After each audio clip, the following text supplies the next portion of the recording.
Opponents may tell you that it's not constitutional to grant D.C. statehood. This is a myth. Let's walk through it. Today, the 700,000 people who live in D.C. are being denied full voting rights because D.C. is not a state. The U.S. Constitution explicitly gives Congress the authority to admit new states. In fact, every single state that has been admitted to the Union since the ratification of the Constitution has been admitted through legislation passed by Congress. Now Congress is considering the Washington D.C. Admission Act. Here's how it would work.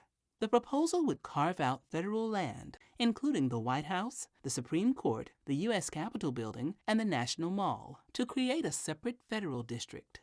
This approach is consistent with the Constitution, which says the maximum size of the federal district should not exceed 10 miles square, but doesn't say anything about its minimum size.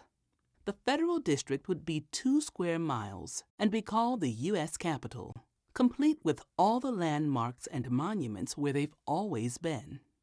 The remaining land, which includes the neighborhoods and business districts in D.C., where its 700,000 residents live, would become the 51st state and be called the State of Washington Douglas Commonwealth.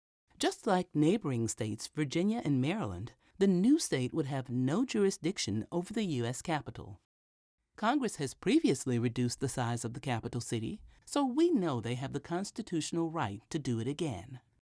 Founding fathers James Madison, Alexander Hamilton, and John Jay clearly envisioned full voting rights for D.C. residents, writing in the Federalist Papers that D.C. residents will have had their voice in the election of the government which is to exercise authority over them.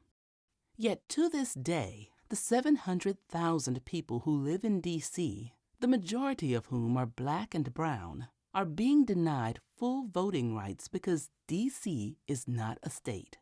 The only way to ensure full and equal rights is to grant statehood to D.C.